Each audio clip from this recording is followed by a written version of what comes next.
जख्मी सारस का इलाज कराने के बाद उसे अपने साथ रखने वाले आरिफ की मुश्किलें अब बढ़ गई हैं। वन विभाग ने आरिफ के खिलाफ वन्य जीव संरक्षण अधिनियम 1972 के प्रावधानों का उल्लंघन करने के आरोप में मामला दर्ज कराया है। इसके साथ ही आरिफ को नोटिस जारी कर दिया गया है और 2 अप्रैल को पूछताछ के लिए तलब भी किया गया है। अब जैसे ये खबर सामने आई कि आरिफ खिलाफ प्रदेश प्रशासन की ओर से सारस को लेकर आरिफ पर FIR दर्ज कराई जा रही है, तो ये खबर सुनते ही सपा प्रमुख और पूर्व मुख्यमंत्री अखिलेश यादव भड़क उठे। उन्होंने कहा कि समाजवादी सरकार होती तो इस युवा को आगे बढ़ाते और सम्मान देकर समाज में सामने लाते। सारस तो वोट नहीं दे सकता मगर आरिफ तो दे सकता है, तो सारस का क्या कसूर। साथ ही रोबोटिक प्लांट को लेकर भी अखिलेश यादव ने CM योगी पर तंज कसा है। उन्होंने कहा कि अरे मुख्यमंत्री जी, आप पहले सांड नहीं पकड़ पा रहे हैं तो प्लांट क्या लगाओगे। साथ ही गाड़ी पलटने को लेकर भी जब सवाल पूछा गया अतीक अहमद पर भी, तब उन्होंने कहा कि ये सब अधिकारी जानते हैं, CM योगी जानते हैं कब गाड़ी पलटनी है। आइए आपको सुनाते हैं कि अखिलेश यादव ने क्या कुछ कहा है अपनी प्रेस कॉन्फ्रेंस में। क्योंकि बात बर्ड्स पे खत्म हुई है, हमारे साथ आरिफ खड़े हैं और आरिफ ने एक बहुत अच्छा काम किया कि घायल सारस को समय पर उठाया, उसकी जो सेवा कर सकते थे की, उसका इलाज कराया और उसको जिंदा बचा लिया। पर उस दौरान सारस उनका मित्र बन गया और उनके साथ एक मित्रता का व्यवहार उन्होंने किया। ये बात जब मैंने सोशल मीडिया पर देखी, अखबारों में पढ़ा और मेरी पार्टी के संगठन के लोगों ने जब बात रखी, तो मेरी इच्छा हुई कि जाकर के मैं आरिफ और सारस से मिलूं। जाकर के मैं जब वहां गया हूं, बीजेपी के बड़े बड़े नेताओं को पता नहीं कहां से घबराहट आ गई। आरिफ तो वोट दे सकता है मुझे, सारस तो नहीं देगा वोट मुझे। आरिफ से दुश्मनी हो सकती है आपकी, और मैं ये कहूं कि आरिफ से क्यों दुश्मनी है आपकी? वो तो 1 साल से सेवा कर रहा था। आखिरकार झगड़ा तो हमसे है ना, समाजवादियों से आपका। मैं सारस से मिलने क्यों चला गया? मैंने सारस के साथ तस्वीर अपनी क्यों खिंचवा ली? और अगर मुख्यमंत्री जी की तस्वीर किसी जानवर के साथ, किसी के अपने प्रिय के साथ इतनी लोकप्रिय नहीं होती है, तो उसकी तकलीफ उन्हें क्यों है इस बात की? मैंने एक तस्वीर, सड़क पर हाथी चल रहा था एक्सप्रेस वे, उसकी तस्वीर ट्वीट कर दी। STF गई, उसके महावत को उठा ले आई, जेल भेज दिया उसको। ठीक बात है, कानून है कि आप हाथी नहीं रख सकते हैं, उसका सुप्रीम कोर्ट की गाइडलाइंस हैं कि आप किसी को नहीं रख सकते हैं। और समय समय पर सरकार ने लाइसेंस भी कैंसिल किए हैं, और जिनके पास अगर हाथी था तो उन्हें वापस सरकार को करना पड़ा।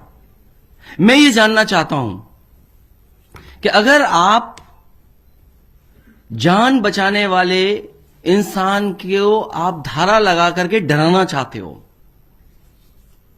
आरिफ को आप डराना चाहते हो, यही वन विभाग के अधिकारी उस समय कहां थे जब जो 2019 में एक महावत की हाथी ने हत्या की। महावत की हत्या हुई हाथी से, क्योंकि मुख्यमंत्री जी का वो पड़ोसी था, उनकी स्वजाति का था, इसलिए वन विभाग सो गया। वन विभाग ने कोई कार्रवाई नहीं की। मुख्यमंत्री जी ट्वीट कर रहे हैं, कह रहे हैं हम रोबोटिक का प्लांट लगाएंगे। अरे मुख्यमंत्री जी, आप सांड नहीं पकड़ पा रहे हो, क्या रोबोटिक का प्लांट लगाओगे आप? और हर दिन आपके अखबारों के माध्यम से मैं पढ़ रहा हूं कि एक किसी व्यक्ति की जान जा रही है, एक्सीडेंट हो रहा है। कोई दिन नहीं बचता जिस दिन सांड की वजह से जान न जा रही हो। आप किसको झूठा सपने दिखा रहे हो?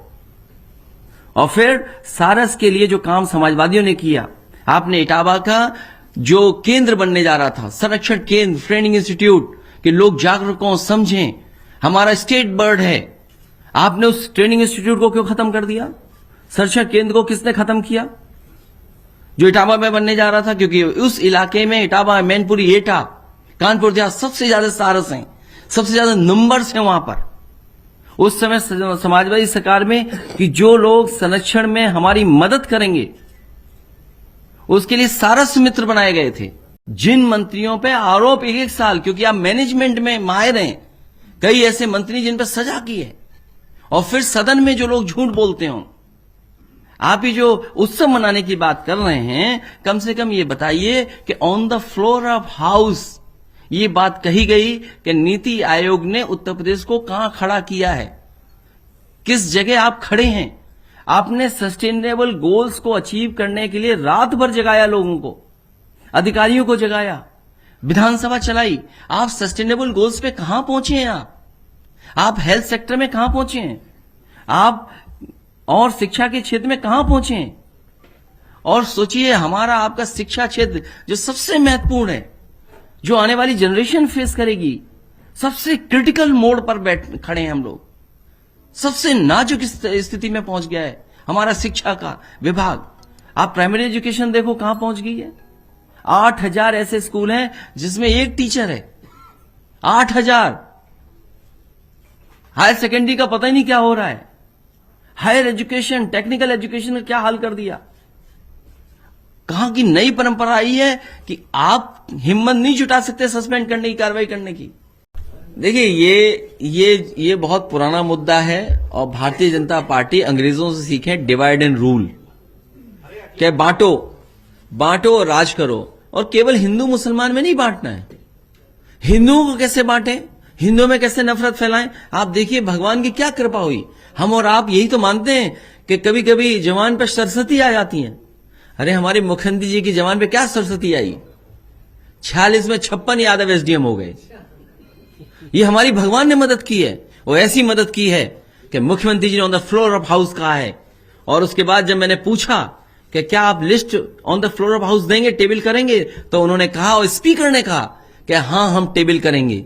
और वो जो तस्वीर दिखाई थी कोई फर्जी न्यूज की, तो वो तो सब रिकॉर्डेड है आज। तो कभी कभी भगवान मदद करता है। और इस बार ये जो हिंदू मुसलमान का लेकर के चल रहे हैं, कोई हिंदू मुसलमान नहीं, सवाल बेरोजगारी का है, सवाल महंगाई का है, और सब महसूस कर रहे हैं। मैं भी कुछ दिन पहले गया था और अचानक मैं आलू की मंडी में चला गया। वहां एक बीजेपी का कार्यकर्ता था। हालांकि मुझे इस तरह नहीं कहना चाहिए, लेकिन फिर भी कह रहा हूं, कितने होशियार हैं वो लोग।